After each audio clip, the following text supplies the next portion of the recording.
Alors, vous arrive-t-il quelquefois de vous demander comment se forme la foudre, ces éclairs qui sont dans le ciel ou tombent sur les arbres ou quelquefois, par malchance, arrivent sur un humain? Restez avec nous, je vais vous expliquer comment est-ce que ça fonctionne. Lorsque nous avons un temps dans l'environnement, disons que c'est une journée qui fait très chaud ou une journée qui c'est très sec et qu'il y a un front froid ou un front chaud qui arrive vers nous. Alors ici, qu'est-ce qui arrive? C'est que nous avons des masses d'air qui arrivent. Et chose intéressante, si vous prenez vos mains, donc vous pouvez frotter vos mains comme ceci, vous allez remarquer qu'il y a une petite chaleur qui arrive entre vos mains. Qu'est-ce qui arrive lorsqu'il y a une chaleur? Les électrons commencent à s'exciter un petit peu plus et commencent à dire « Ah, avec un peu d'énergie, je peux me déplacer. » Alors, lorsqu'on regarde les nuages l'été dans le ciel, comme ceci, vous allez remarquer que ceux-ci, habituellement, dans l'atmosphère, il y a des couches d'air de différentes températures. Mais lorsqu'on arrive avec un front froid, un front chaud qui arrive, il y a des choses qui se passent. Donc ici, par exemple, nous avons des nuages qui sont neutres. Ça veut dire qu'il n'y a pas de charge. Il n'y a pas de charge positive ou négative. Tout va bien. Donc ici, on a positif et négatif. Tout va bien. Si nous avons notre personne qui est ici, c'est la même chose. La personne ici est neutre comme individu et tout va bien. N'oubliez pas que lorsqu'on marche sur le sol, et que nous jouons par terre, il y a des enfants qui font ceci. Si vous faites du sport, qu'est-ce qui arrive? C'est qu'en touchant le sol, notre corps pas se stabilise, mais se neutralise et c'est fantastique. Les arbres ici, avec leur sève, ont un contact avec le sol, donc ils sont neutres. Par contre, lorsque nous avons des masses d'air qui commencent à se frotter l'un et l'autre, il y a quelque chose d'intéressant. Lorsqu'on prend de l'eau a une tendance à pouvoir accumuler, s'il y en a, des électrons disponibles. Alors, qu'est-ce qui arrive avec le temps? C'est que si nous avons ici des nuages où il y a un grand frottement, un des nuages où il y a de l'eau à l'intérieur, où il y a eu des électrons qui, avec le temps, ont réussi à s'accumuler, ici, on a quelque chose d'intéressant. Parce que nous avons une accumulation ici d'électrons. Et qu'est-ce qui est intéressant, c'est que les électrons ici vont affecter les électrons des objets. N'oubliez pas, si nous avons des particules, donc nous avons ici, on va faire un petit dessin ici juste pour le plaisir. Si nous avons des atomes comme ceci, il y a des électrons qui sont tout autour. Si on a des molécules, il y a aussi des électrons disponibles. Mais si on leur donne un petit peu d'énergie, ces électrons peuvent se promener assez facilement. Alors, si nous avons ici un nuage qui est négatif, ici, parce qu'il y a une accumulation, ces électrons ici sont pris dans le nuage. Ils ne veulent pas être près l'un de l'autre parce qu'ils se repoussent. Par contre, il n'y a pas d'endroit où aller. Mais chose intéressante, par induction, donc ici, induction, un autre mot pour ça pourrait être une influence. Par influence, il y a ici les électrons qui vont influencer la neutralité d'un objet comme ceci. Et l'électron qui est ici va dire « intéressant ». Puisqu'il y a de la sève dans l'arbre, les électrons vont dire « ok, nous pouvons descendre ici plus bas ». Et on se retrouve donc avec un arbre ici qui a tendance à être plus positif. Donc, s'il y a une petite différence de charge, c'est la seule chose qui va arriver ici. Par contre, s'il arrive que les nuages sont de plus en plus gros, comme ceci, et vous savez, lorsqu'on a des orages, on se retrouve avec d'immenses nuages dans le ciel, on se retrouve ici avec une accumulation accrue d'électrons. Alors, je vais changer de couleur ici aussi. On a toute une quantité d'électrons, et qu'est-ce qui arrive ici? C'est qu'il y a de plus en plus d'influence, et les électrons vont descendre vers le bas.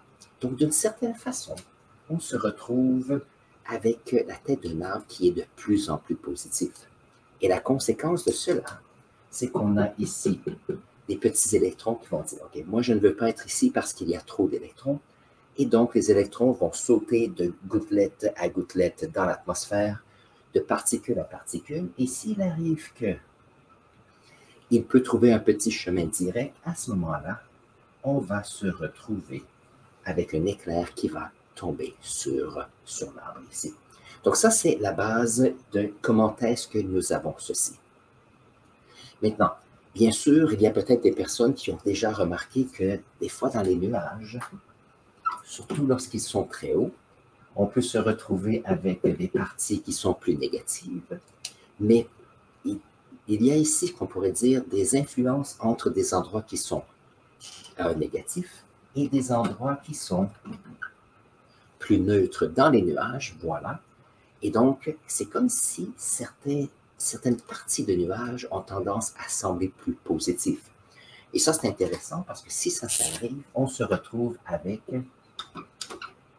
des éclairs qui arrivent à l'intérieur de nuages. Donc, peut-être qu'il y a des personnes ici qui ont déjà remarqué l'été, on regarde les nuages en altitude et on peut voir qu'il y a des éclairs qui... Alors, c'est comme si on a des flashs de lumière qui arrivent dans les nuages. Et ça, c'est qu'il y a des éclairs qui vont aller de partie de nuage à une autre, et il y a une différence de charge. Maintenant, ici, j'ai fait des personnes ici. Comment est-ce que les personnes peuvent être influencées? Comme l'arbre ici qui a de la sève, ça veut dire que les électrons ne peuvent pas se promener assez facilement dans la sève. On se retrouve ici avec une partie de l'arbre qui semble plus négatif, non, plus positif, et ici, les électrons vont dans le sol, ici. Maintenant, je ne dis pas que ici, c'est seulement positif à la tête de l'arbre. Ce que je dis, c'est que la charge totale à la tête, ici, est plus positive, et c'est pour ça qu'il y a une attirance des électrons ici. Maintenant, pour les individus, c'est la même chose. Ça veut dire que, au fur et à mesure que nos nuages se déplacent de ce côté-ci, nous avons des influences. Ça veut dire que si nous avons des personnes qui sont neutres, nous avons des électrons ici qui vont dire je n'aime pas l'influence de ce nuage, donc certains électrons vont être influencés à aller vers le bas de la personne. Donc, si vous avez des souliers, comme ceci, on peut se retrouver à ce moment-là avec, à la base, quelques électrons de plus à nos pieds, et ça veut dire qu'on a aussi une différence de charge à la tête de la personne. Ça veut dire que si le nuage continue, on se retrouve ici avec une tête de personne qui est plus positive et les pieds ou le bas du corps qui sont plus négatifs. La conséquence de cela, c'est que nous avons des électrons qui sont ici, qui ne veulent pas être près l'un de l'autre, mais sont pris à l'intérieur des gouttelettes. Mais qu'est-ce qui arrive? C'est quelquefois, il y a des électrons qui vont pouvoir sauter de gouttelette à gouttelette ou sauter de particule à particule à l'intérieur de l'atmosphère. Et qu'est-ce qui va arriver? C'est qu'on va se retrouver avec des électrons qui vont dire, regardez ici, on a un endroit qui est positif et ça nous donne accès à pouvoir s'évader du nuage. Conséquence, nous avons ici la foudre qui va sur une personne. De la même façon que nous avons ici la foudre qui peut aller sur un arbre. Et je ne sais pas si vous avez déjà vu des vidéos, mais lorsque la foudre tombe sur un arbre, souvent l'arbre va exploser.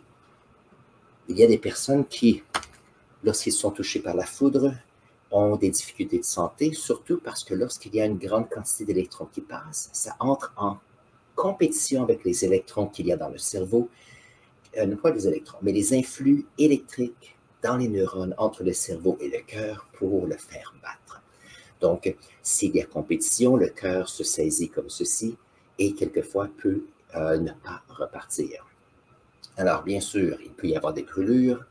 Il y a dans notre société de plus en plus, on appelle ça des défibrillateurs.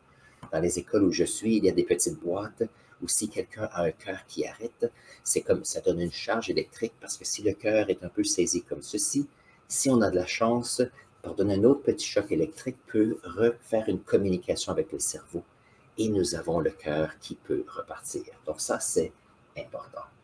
Et c'est ça. Donc, lorsqu'on parle d'électricité, que ce soit la foudre ou que l'on est électricien, électricienne ou qu'on est en technique électrique, ingénieur même, il faut faire attention. Une question que j'avais cette semaine, c'est qu'est-ce qui arrive si nous avons un parapluie, comme ceci? Est-ce que nous sommes protégés? Ça, c'est une bonne question. La question ici avec le parapluie, quelqu'un va dire, s'il est complètement de caoutchouc, est-ce que ça va me protéger de la foudre? La question, c'est que même s'il y a un parapluie ici qui nous protège de la pluie comme cela, le parapluie ne nous protège pas de l'influence des électrons qu'il y a dans les nuages. Ça veut dire qu'ici, on va se retrouver avec des pieds qui sont beaucoup plus négatifs. On se retrouve avec la tête qui est beaucoup plus positive. S'il arrive ici que nous avons un parapluie qui est fait de métal, à ce moment-là, on se retrouve avec un parapluie qui se retrouve positif comme ceci, qui peut être dangereux aussi. Donc, la meilleure chose, c'est qu'aussitôt que l'on voit quand on voit les nuages qui arrivent, ça va. S'il y a de la pluie, ça va. Par contre, aussitôt que l'on entend la foudre, c'est notre signal pour dire c'est important d'aller à un endroit où on n'a pas accès. On ne peut pas être victime d'un éclair qui peut arriver vers nous. Et ça, c'est un peu l'important. Ça ici, ça se passe si on joue au golf, si on joue au foot, au soccer, football, tous les sports à l'extérieur. C'est la même chose avec une piscine. Si quelqu'un joue dans une piscine et va dire « Ah, ça va, je vais juste être dans l'eau, je vais être correct ». Par contre, l'eau est très conductrice, surtout lorsqu'il y a du chlore et d'autres produits chimiques dans la piscine. Ça veut dire que la tête on a une surface plane où rien ne peut arriver et on a une personne avec une tête qui est ici et qui se dit, si vous avez la chance, je suis un endroit pour aller faire une mise à la terre. Donc, c'est pour ça que si on est à la piscine, une piscine extérieure, on va vous dire, c'est le temps de sortir de la piscine pour votre sécurité. Et ça, c'est notre première vidéo aujourd'hui. C'est une question que j'ai eue de mes élèves cette semaine et j'ai trouvé que c'était intéressant. Et je voulais parler de cela avec vous, bien sûr. Si vous avez appris quelque chose d'intéressant aujourd'hui, n'oubliez pas de vous abonner à notre chaîne. Si vous avez des questions supplémentaires, mettez-les dans la section commentaires. Ça me fait toujours plaisir de les lire et les utiliser pour faire nos prochaines vidéos. Sur ce, prenez un instant et je vais mettre ici un lien pour une autre vidéo pour vous et on se voit dans la prochaine vidéo.